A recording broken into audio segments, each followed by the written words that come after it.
I just, I always had that vision of sport is going to be in my life in some sort of way. So, Sure. he was carelessly driving and went round a corner too quickly and went, straight into a tree. And as you say, the only one with the seatbelt on and the only one with, permanent life changing.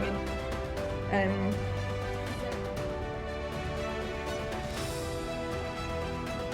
I was left, so I've got a big scar like down the middle because I was left open and like packed with ice. Oh my gosh. So we're like, this is the best way for her to like hopefully survive. But what it's allowed me to do is really trust myself and know that I can absolutely deal with anything that life throws at me.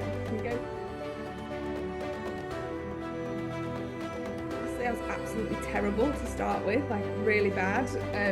I just couldn't figure out like how to push a chair as well as dribble and then shoot, and I was so weak. Like I just had no strength at all. So there's always be setbacks. I had a major setback in right before Rio, the start of the year in 2016, and it was going to be the first Paralympics. I'd done everything I could leading up to that point to be the best I could possibly be, committed my life to basketball, and I had to, basically I ruptured my bowel.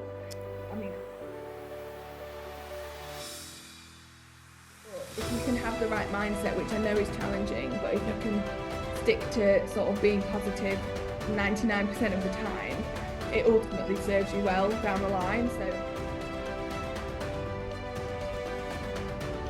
something around like being a yes person, whether you're a parent or a child, like just try everything. Like I think one of the best things I did as a kid was try so many different things.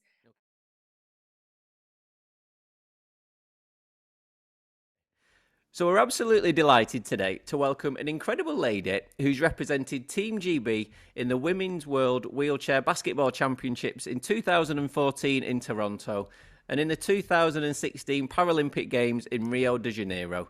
So we're really excited to have Sophie Carrigill on today's show to share her secrets and sacrifices of her professional basketball journey so far and much, much more. So Sophie, welcome to the show. Thank you. Thank you very much for having me. I'm excited to chat today. No problem at all. Thank you so much for your time, because I know you're currently training with your team in Italy. So thank you so much for spending the time with us. So before we start, just so the listeners can get to know you just a little bit better, we've come up with a new game in season 3 called Knowing You, and this is where we ask 6 quick-fire questions to all our guests. You compete against the other guest to see who can answer them all correctly in the fastest time possible, and it's 1 point for each correct answer. So are you up for that, Sophie?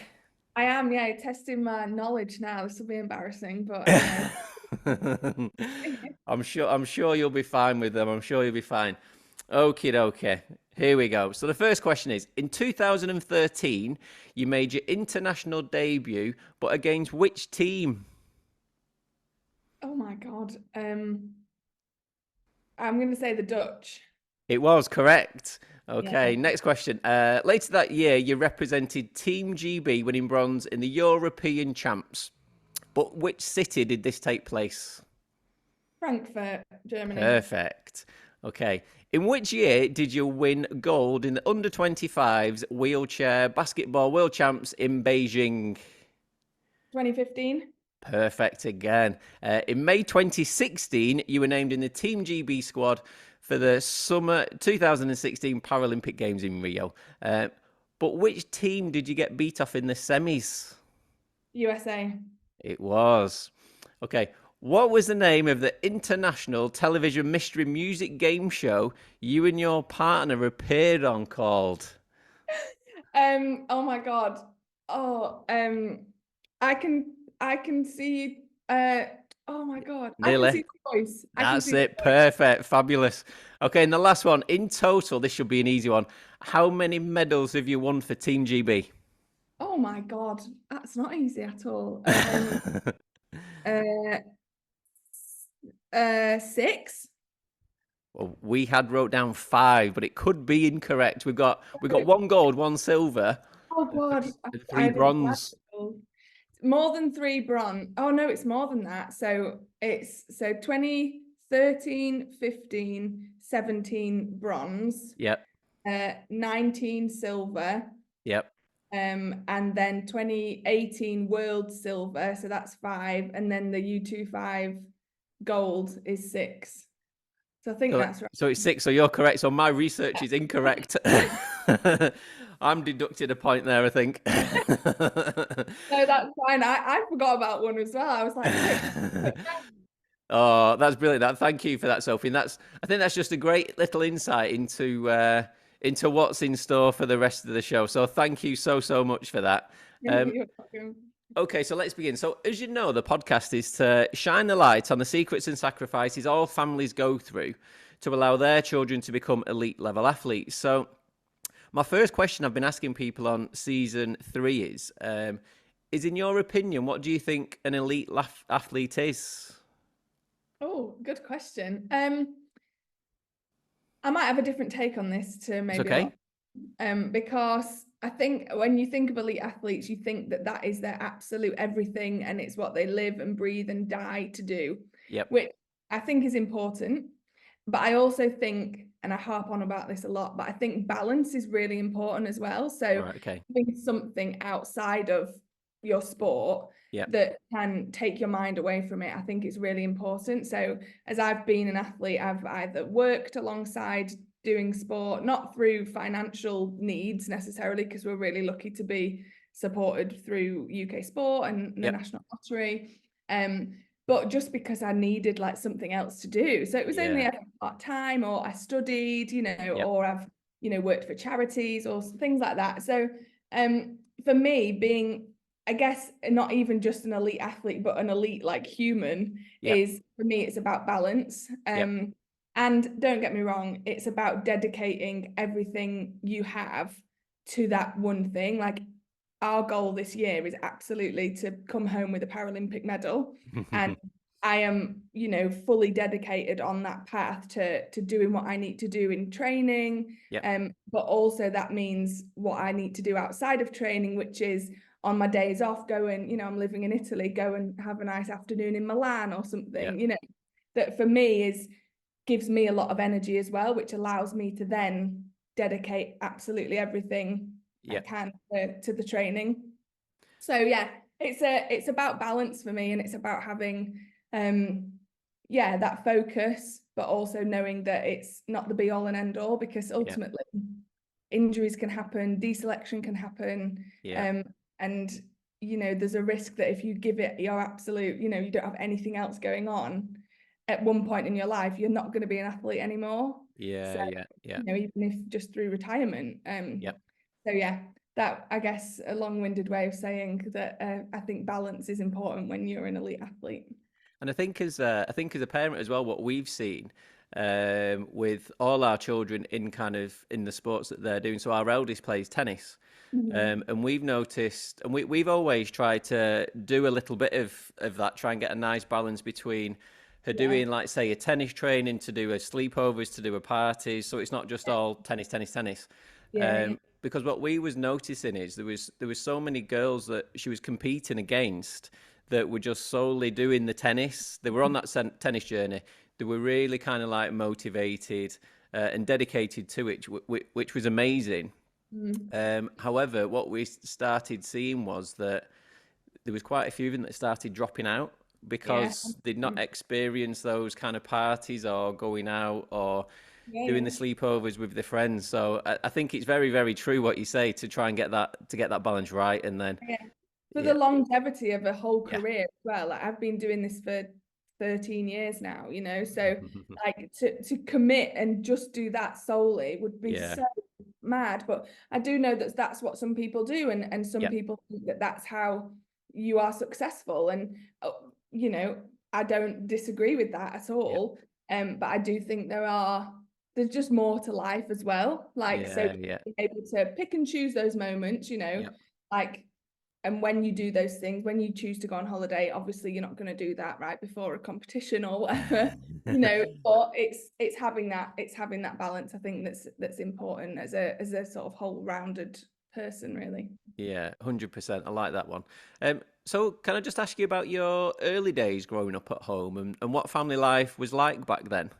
Yeah, I honestly had a great childhood. Like, I just loved it. It definitely has instilled a sense of adventure in me, like, and my competitiveness definitely comes from like how I grew up.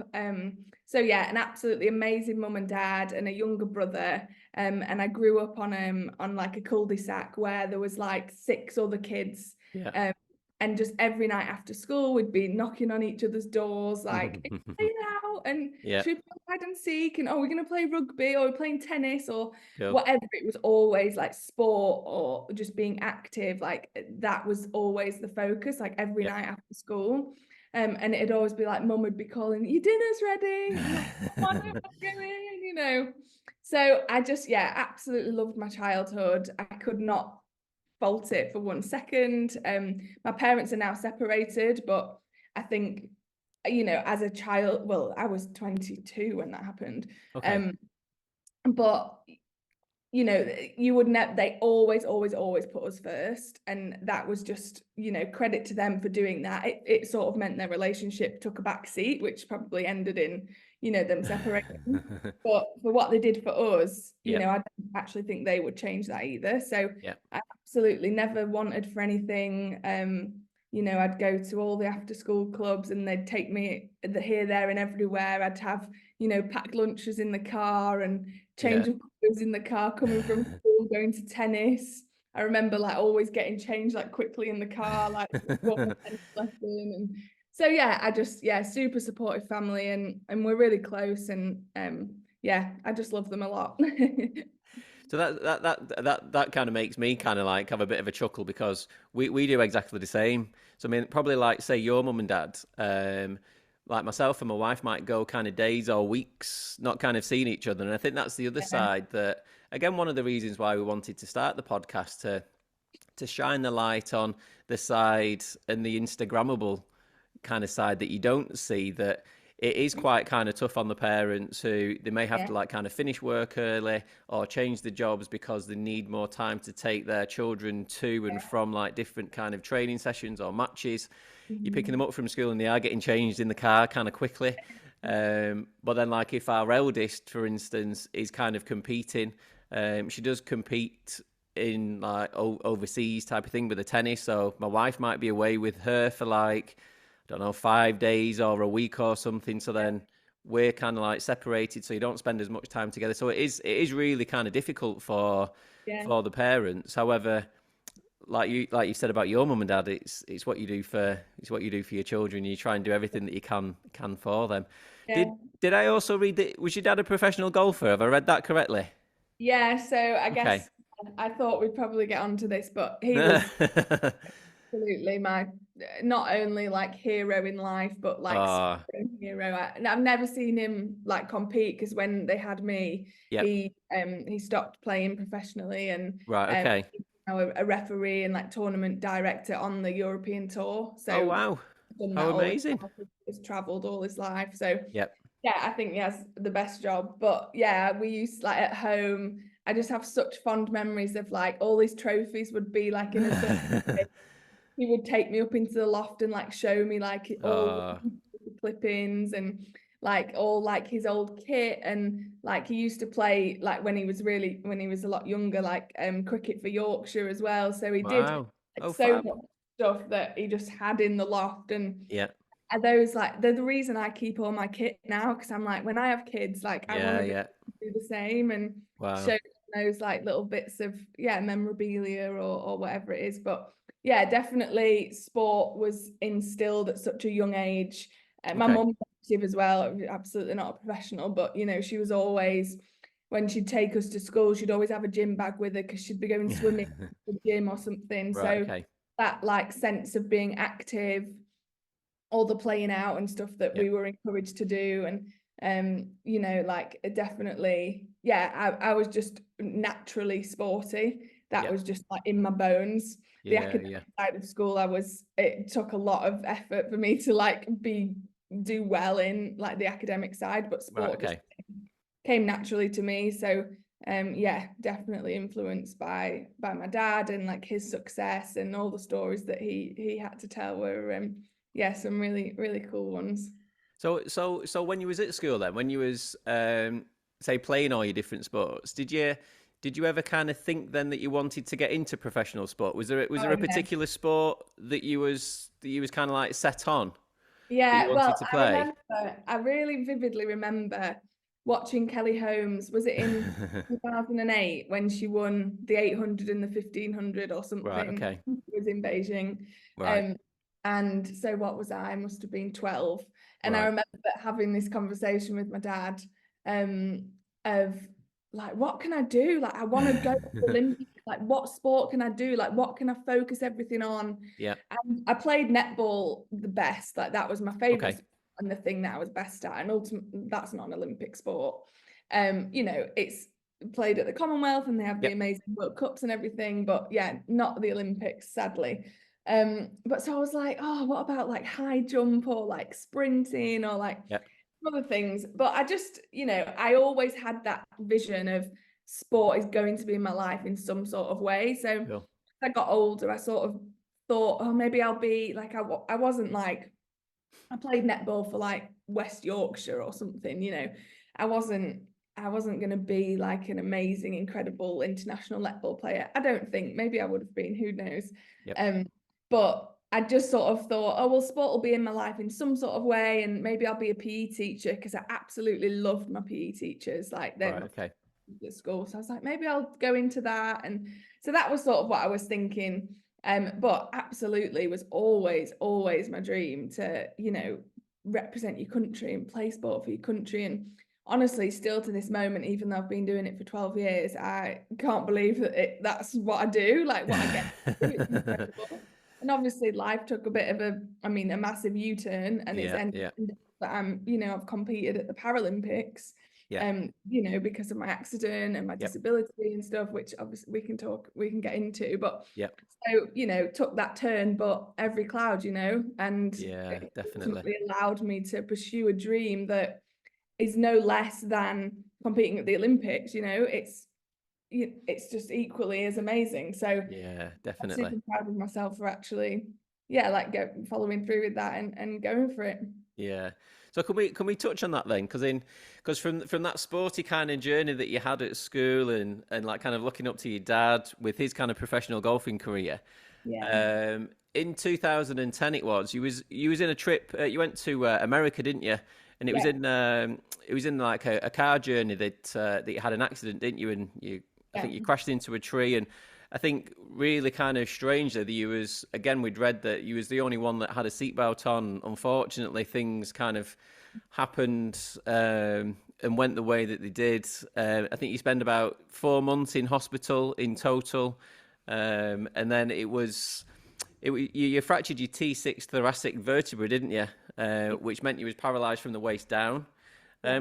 Can you just kind of take me back to then and what was kind of going through your mind? Because I mean, at the time you was so like kind of young with like Yeah. kind of all these kind of plans and Oh like yeah. kind of dreams that you kind of spoke about. Can you just tell Yeah. us like what was going through your mind at the time and Yeah, for sure. Well, yeah, I was 16. Like you said, I was visiting family on holiday. I'd okay. just finished my GCSEs, and I was like, oh, this is the summer of dreams, you know, like Yeah. starting my A level soon. I'm just gonna have the best summer. And yeah, so it was 3 days into into the holiday that yeah, I you know, we had a car accident. And Wow. it's just one of those things, you know, the accidents do happen, sadly, and that was it, you know, yeah, we went into a tree. We were going, you know, he was carelessly driving, and went round a corner too quickly, and went, yeah, straight into a tree. And as you say, the only one with my seatbelt on, and the only one with, you know, permanent life changing. Yeah. Wow. um so I mean, yeah, don't get me wrong, it was absolutely awful. And at the time, as a 16-year-old, you know, you're going through so many changes anyway, Yeah. that, you know, then this happening is like, oh my God, my world's been completely turned upside down. But Yeah. my recovery was pretty tough. Like I was really really badly injured, like not just my back. Obviously I broke my spinal cord and my back, and but just everything internally. The Yeah. seatbelt basically just like tore everything apart internally. So all my Wow. organs were Yeah. damaged. I had life-saving surgery. Like they didn't think I'd survive. I was left, so I've got a big scar like down my middle because I was left open and like packed with ice Oh my gosh. overnight because they were like, this is the best way for her to like hopefully survive. But they really didn't have hope that I would like survive the night. So, Wow. I am ultimately my life is I'm alive because of those doctors in America. They Wow. absolutely, without question, saved my life. And Yeah. Yeah. the sad thing is actually that I was told when I came back to the UK that if I'd had the same injuries, I wouldn't have survived in the UK because Wow. just of the difference in medical care. And I'd basically damaged every single part of my body, so like needed the specialists of those areas to be Yeah. there on site like straight away. And Wow. time we just didn't really have that in the UK. So yeah, that was kind of scary to hear that. But Yeah. Yeah. everything happens for a reason. And I mean, obviously if I wasn't there, I might not have had the accident, but thank God I was there with the Yeah. care that I Yeah. had there. And yeah, it's it puts things into perspective massively. Yeah. uh, just living life now is an absolute joy and pleasure. Yeah. And every single thing that's happened to me since, I don't question that I'll get through it, because don't don't anybody ever think there's one thing that'll happen that's bad to you and nothing else will ever happen again. Yeah. Because Yeah. I can vouch for that, that there'll be certainly many things that'll keep coming your way, no matter Yeah. how much trauma you've had already. Yeah. You don't become like oh God, what's the word? Yeah, just like it doesn't not just happen to you. But Yeah. what it's allowed me to do is really trust myself and Yeah. know that I can absolutely deal with anything that life throws at Yeah. me. I can go through that, and I can still live an amazing life through going through that at such a young age. Like I just trust myself that whatever the challenges are thrown in my direction, that I'll Yeah. be able to overcome them. And but yeah, I mean, absolutely, without my friends, without my family, that would not have happened. So Yeah. I have a lot to thank them for as well. And I think I mean, we've had a couple of guests on now, and I think it is for like, say, myself and everybody kind of listening at home.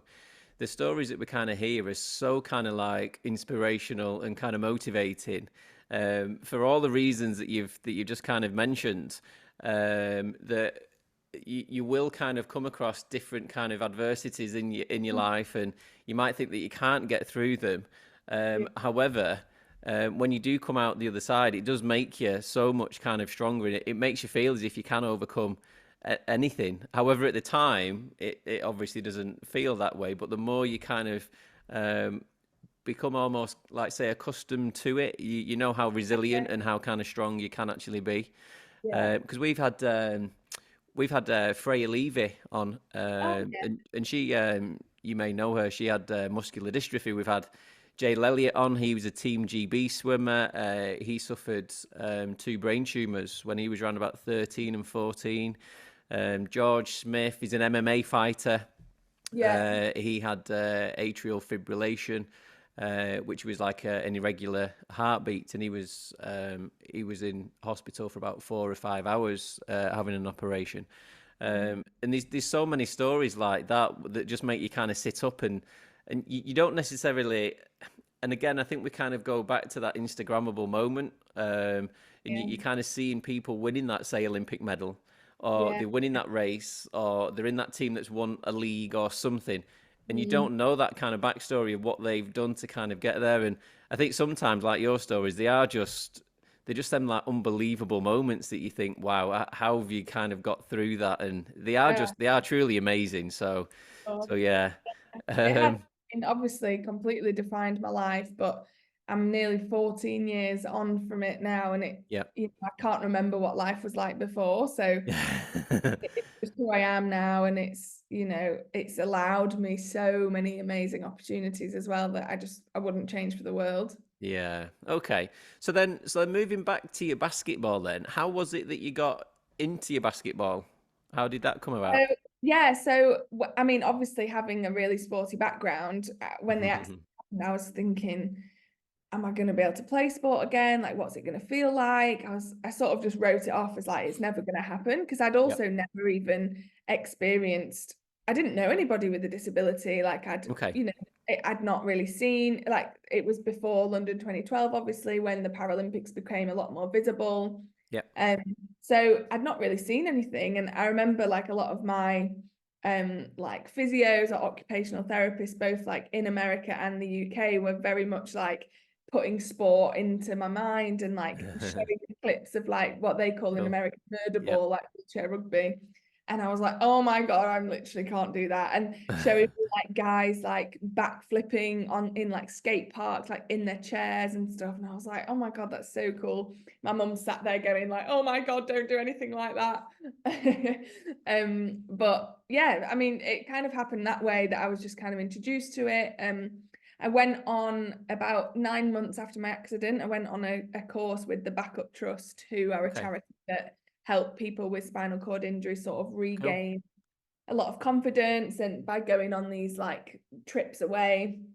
So I went to the Lake District and we were doing all these like crazy things like abseiling and horse Wow. riding, and like I was in a pool and like swimming again, and trekking up like little mountains and stuff. So all things that were just like pushing you out of your comfort zone, and like you just figured out a way, like Yeah. even Yeah. getting out of a canoe, things like that. You just sort of find a way to do it, and Yep. feel like that's definitely set me up like for my whole life now. It's no matter what obstacle or barrier, because let's face it, we live in an environment that's not very accessible.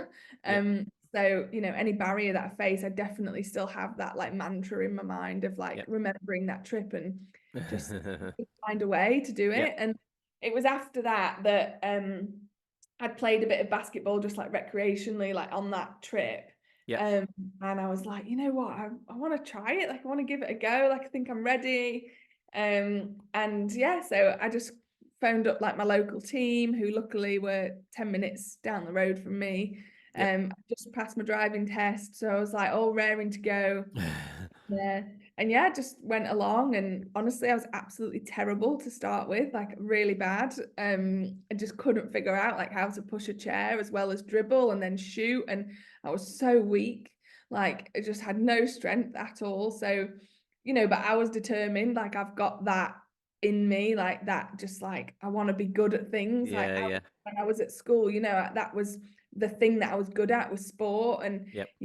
first picked and like always in the netball team and like all things like that. And so that was like my identity. And Yep. so going back to literally being like a child was quite difficult, but it just made me, I guess, have like more motivation to get back to being like good at something. Yeah. Um, Yeah. Okay. and that whole community as well was amazing, like learning and meeting new people who had disabilities and all sorts of different experiences. So I guess yeah, just started playing for my local team, and it went from there. Wow. Okay.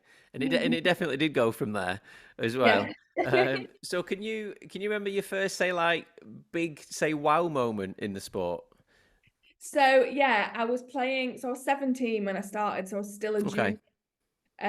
And so I was at a junior competition, and our team was a pretty good team. And Okay. so, I'd been playing for 6 months or something. So I kind of, I mean, I still don't know what I'm doing, to be perfectly honest, but no, I'm joking. We can always learn. But at that time, I sort of felt like I knew what I was doing a little bit. Yep. Um, and yeah, so the GB coaches were there, and I just had an amazing game. Like I just scored loads, and Yep. anyway, I just was doing really well. And they came up to me afterwards and was like, have you thought about like, do you want to come along to like one of our camps maybe? To this like open women's camp that they had, where like anyone could go, you just had to like register. And I was like, oh my God, yeah, that's my dream. And then when I went there and we had this like couple of days like training camp with the GB coaches, one of them at the time said to me, we kind of had like a report afterwards, and she was like, you've got so much potential, like if you work really hard and like commit your life to it, Yep. or commit like to playing, then you've got a really good chance of being selected for Rio. Like that could Wow. be in your like, because this was just before London. Yep. And she was like, you've got a really good chance and stuff. So I was like, oh my God, okay. Someone like giving you that like bit of motivation or a little like dangling the carrot. I Yeah, was yeah. I'm all in. I was like, I'm in. So I think just after that, I sort of made every decision possible to commit to basketball. So yeah. Okay. Okay. So kind of going back to when you was at home, say with your parents. Yeah. There's a lot of talk recently about the damage that can be done on the car journeys on the way home from a match and from like kind of Yeah, yeah, training with all the say like kind of comments and feedback and opinions that say like the parents yeah. might be giving the children. Um, can you remember the conversations that you had with like say your parents on the way home? And again, because your dad was that professional athlete, do you think that kind of change the kind of tone or the way that he kind of spoke because he'd kind of been there? Yeah, maybe. Honestly, I don't have any negative like memories about that at all. Okay. Like, I think the only thing they would ever say to me is like, "You're doing too much." Like, probably because they were like, "Oh my God, I'm running around after her like a mad woman or Yep. man." So I just honestly like I can't fault my parents like at all. Like they were super supportive. Yep. Um, and yeah, just wanted the best for me. I Okay. never really had any like heartbreaking sporting defeats or anything like that. Yep. Like I was quite, and I'm the same now. Like I can bounce back like myself. Like I'm pretty independent. Yep. And they knew that, if they asked me how school was or whatever, I'd be that classic child. Oh yeah, it's fine. Just like I think, I was very just like self-sufficient. So their feedback didn't, if I did ever get it, Yep. it never like stayed with me in that kind of way. It was, I think they just cared if I was happy and I enjoyed Yeah. it and was Yeah. having Yeah. fun. And so yeah, it was like I remember one of my PE teachers was pretty hard on me. That would be the only person that I would think would like stick in my mind as, but she just saw so much potential and some people have Yeah. Yeah. Yeah. about it that she pushed me to Yeah. be better. Yeah. Um, Ultimately, like I think I would want to do the same to somebody that maybe not quite the same, but Yeah. um, you want to get the best out of someone, and if you see that potential, I'm sure that was, what she was trying to do. But yeah, it never really came from those car journeys. For me, it was always like, where's my sandwich? Where's my drink? Where's my Yeah. food? And and yeah, can we get home as quick as possible so I can play out with my friends?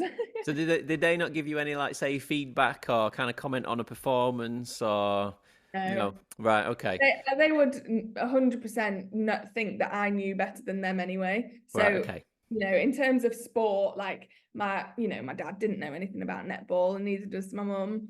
Yeah. And so yeah, I don't ever, I mean maybe they did, but I have absolutely no memory of it. Right. Okay. No, that's okay. So when you started your basketball journey, can you remember your first, say, training session? And did you ever think about kind of changing anything when you went into that? Do you know when you went for say like your Team GB trial, for instance, Yeah. after you'd been playing for your kind of say weekday team, and you went for your trial at Team GB? Did you feel as if you had to change anything or do anything like kind of differently or kind of change the style of play or anything like that? Or was it just, Um, I'm just going I to stick think with who I am and Yeah, I think yeah, just like being a rookie, yep, ultimately, the classification that I am, so I'm a low pointer, but okay, theoretically in the sport, we do yep, a lot of the what people call dirty work, right, like the picking and like working for the bigger players, like right, the okay, forward to like get them in the key. So yep, in terms of my like position anyway, I would always be a bit of a workhorse, like right, so okay, very that was the same whatever team I played for, especially initially. yep. Um, I think just yeah, going in as a rookie, like I remember at my first European Championships, like still not knowing what I was doing, like and just kind of like hoping for the best and like maybe I'll just stay out of the way as much as I can. Right. Not get too, not get in the way. But yeah, I mean, those experiences shape who you are. Like at the start of your career, everyone's going to be that, the rookie. You Yep. don't get minutes, and it drove me definitely to work harder. Okay. Um, but yeah, no necessarily like standout moments, I guess, but yeah, all just really, I guess, yeah, it's different now, I think, at a different level because I'm playing in a men's team now. Um, and so that's a different role to what I play like Okay. for GB. Yeah. Yeah. Um, so there is those differences for sure, like when you're just playing all women and then I'm now playing in a mixed team. So Yeah. Yeah. those differences there. Okay. So when you got into that professional environment, then did say like your diet change, for instance? Then do you know from what you was kind of eating, kind of previously, was it more like kind of I don't know, it might have been structured before, but I'm going to say kind of structured in the sense that were they kind of telling you like kind of what to eat and like kind of when to eat and like how many hours Yeah, before? Did yeah. that change? It's a lot about education as well. Like I Right. think back Okay. to being a young girl, and Yeah. I didn't think, your parents put your food in front of you, Yeah. and that's it. And you just can, honestly, I wish I was 16 again because I could just eat whatever I wanted and not have to worry about it. Honestly, I only look at a bowl of pasta now and I gain weight. So that's been the struggle in Italy for sure. The Right. food Okay. is incredible. Yeah. But yeah, for me, it's about education and again, also about balance. So Okay. you can go too much in the control way, 100%. So, obviously being an athlete, that is, a lot of questions people ask is, oh, well, can you drink and can you eat Yeah. chocolate and all this? And I'm like, well, yeah, but just like you, in moderation, like Yeah. Yeah. it's Okay. all, I think there was a time where I went super strict with my diet Okay. and I don't think that's healthy for you as a person, like, and ultimately, yeah, I don't know the full benefits of like dropping a certain amount of kilos to, in our sport, you need to be robust and Yeah. strong. And, Yeah. you're in a chair that's like physical and you need to be Yeah. able to be physical as well. Um, so yeah, there's absolutely, you want to fuel your body in the right way. Yeah. I eat lots of protein, have carbs at the right times. Yeah. But it's just an evolution, as with everyone, figuring out what makes you feel best, whether you're an Yeah. Yeah. athlete or not. Yeah. You know the things that if you're going to eat that, you probably won't feel great if you eat too much of it or whatever. Yeah. So it's the same for me, just making sure I'm focused on like fueling for performance. Yeah. So Okay. lots of good recovery, Yeah. lots of protein. All right. Okay. So if we kind of touched on from winning your medals in the European champs and the world champs, and then your gold in like kind of Beijing, to your obviously life kind of changing experiences back in kind of 2010. Um, Mhm. how challenging is the kind of like roller coaster of emotions of say like a professional journey like you touched on before with regards to like those rejections and not being kind of like selected and like kind of the injuries, how do you kind of cope with that side of it? Um, yeah, I mean, as a child, this is a funny story, really. I used to do like a lot of acting, and I'd go for auditions like every week, Right. and Okay. you know, I wouldn't get chosen, I wouldn't get recalled for like another audition all the time from a Yep. really young age. And I genuinely think that has really helped with my resilience because it's Right. like, Okay. okay, right, they don't want me. It's not because of me, probably. It Yep. might be because my hair's blonde and not brown or, whatever. So Yep. I think it really allowed me just to, you know, I know my worth as a person and as Okay. a human. And I think I've known that for a long time, like that I value myself a lot. So Yep. as everyone like should. Yep. So, there's always times where people at the moment, like I'm not playing a lot in this team Okay. because the coach doesn't, I don't know, we could get into that. I'm not going to. But that's a fact. Yep. But in GB, I'm well, one of the more experienced Yep. veteran players. I get a lot of court time. Yep. Cool. So it's just different environments that might bring up certain things in you, but you've got to remain confident in your own worth. And I think that's been a challenge for me this year, is like to tap back into that and remind myself that, I'm here for a reason, and, all those kind of things. Right. Okay. But yeah, there's always be setbacks. I had a major setback in right before Rio, the start of the year in 2016, and it was Okay. going to be the first Paralympics. I'd done everything I could leading up to that point to be the best I could possibly be, committed my life to basketball, and I had to basically, I ruptured my bowel. I mean, I didn't do that, my body did it, Yeah. Yeah. um, because of just scar tissue and things like that from my accident and all the surgery I had then.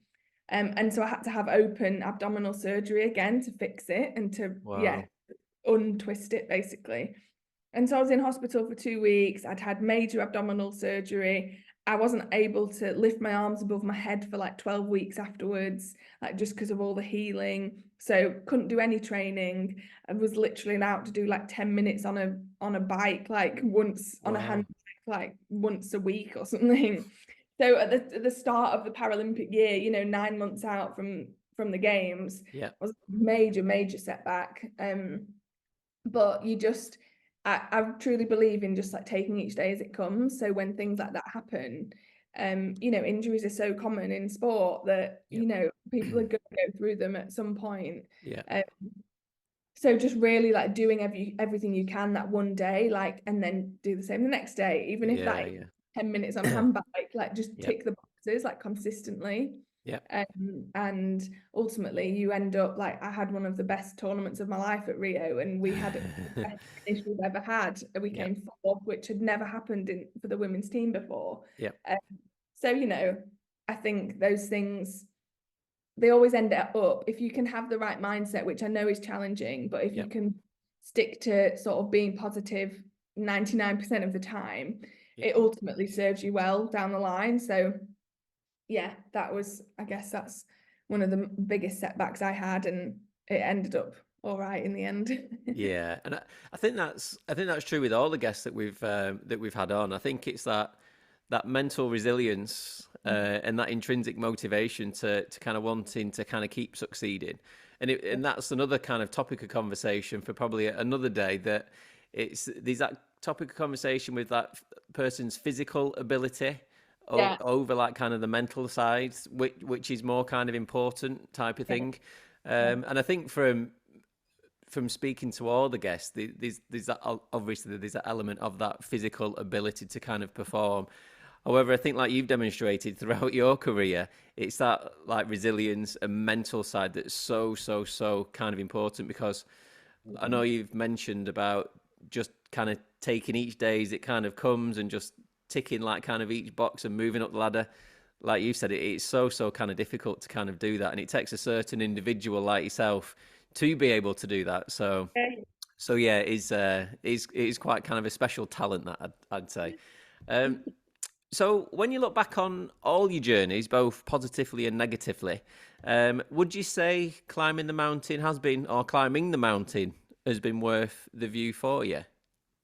Oh, absolutely. Yeah. I would not go back, and get asked a lot of a lot of, you would change what happened to you, and God, don't get me wrong, of course I would want to walk again. Like, Yep. no question. Bless you. But the life that I've had Yep. because of that, I would not even question about changing. And I Yep. still have difficulties every day, like, but I would not change that for, I'm looking out on Lake Como. Like, like, like Yeah. it's always my dream in life to travel to, and I Yeah. still do all those things, to play sport for my Cool. country. It's unreal. It's amazing. So Yeah. absolutely, those, I guess, battles or like difficulties I faced Yeah. have just paved the way, I guess, for, yeah, like you say, I don't think I'm right at the top yet. I definitely don't think I've peaked. Like, Okay. hopefully that might happen this summer and Yeah. bring home a Paralympic medal, which is Yeah. the one thing that we're missing. Fingers Um, crossed. fingers crossed. So, hopefully at that point I'll be able to look at and see the view completely. But yeah, Yeah. nearly there. Okay. So as we come to the end of the show, we're starting a new tradition in season 3, and we're asking all our guests from their experiences and the journeys they've had so far, if they was to start their journey again, what advice would they give to themselves? So what would be your kind of best bit of advice you'd give to, like, say, you and any other parents or children that are just kind of starting out on their journey? I think for me, it would definitely be something around like being a yes person, whether you're a parent or a child, like just try everything. Like I think Yeah. one of the best things I did as a kid was try so many different things. Okay. And ultimately you just learn so much from all of them. And I still hold that like quite dear to myself now, that I think any experience you have, you're either going to love it and then you'll do it again, or Yep. you'll hate it and you learn something from it. Yeah. So I 100%. think really being like a yes person and taking in all the opportunities that you have in front of you Yeah. um would be absolutely my advice to anybody starting out, in sport or just in, as a just growing up. Like, don't be afraid to make like bold choices or like difficult decisions, and Yep. you'll always know. I think your gut is really powerful, and I Yeah. Yeah. in your gut, you always know. So Yeah. yeah. Definitely. Definitely. Okay. So finally, what's next on your journey? Is there any kind of like future plans or projects that you can share with us? And I know obviously you're working towards kind of the summer. So how are things going for that for you? So I mean, great so far. I've had an amazing season here in Cool. Italy, sort of coming to the end. Yep. Now we've got our semi-final of the league this weekend. So Wow. How cool. we win that game, then we go on to the final. So, and that's next week. Fab. Um, so yeah, a couple of busy weeks Yep. coming sort of to the end of the season here. Yep. Um, and then yeah, it'll just be prep through the summer. We've got lots of different competitions, sort of friendlies, Yep. leading up to the Paralympics, which Cool. are end of August, start of Yeah. September. So yeah, my focus is definitely on that right now. Um, and making sure that me personally as an athlete, I'm 100% when we get there, and that's my main focus. I want to be the best I've ever been at that point. Yep. So yeah, just continuing to work hard in that sense, and then just as a team, like making sure that we're in a really good place. And so yeah, we've got lots of camps coming up, so it'll be yeah, a really busy summer, but one that I'm super excited about. And who knows after that, really. I think I really hope that we do well, and we have some success from that. And who knows what happens. Maybe I'll go abroad again and play for another club, um or stay in the UK, and who knows. Yeah. The world is my oyster, I hope. Well, it's a journey that we'll all be like kind of looking out for now. Now we've met you. I know on the podcast my children, or we get our children to kind of help out with the research, and in like Oh, kind of the holidays when they're not at school, they do ask like kind of the questions. So when we did season 2. They were asking like the would you rather questions. However, oh, now they're back in school now, so it is a family thing, and it is so nice to kind of read up and research about all our guests and like yourself. So I mean, over the past few days, it's been amazing to kind of like read up on you and read about like the journey that you've actually been on. And I think words like kind of motivation and dedication and resilience all spring to mind, like we've mentioned today. And I think you're just such a wonderful person as well, and so positive with your outlook on everything that you do. So good luck with all your future ventures and projects. Good luck with the Olympics in the summer. Good luck with the semi-final on Saturday as well. And I'm sure with a mindset and a personality like yours, anything that you do will be a huge, huge success. So Sophie Carrigill, thank you so much for being such a wonderful and an amazing guest on Elite Children, a Family Portrait. oh, you're welcome. Thank you for having me. Oh, thank you for that, Sophie.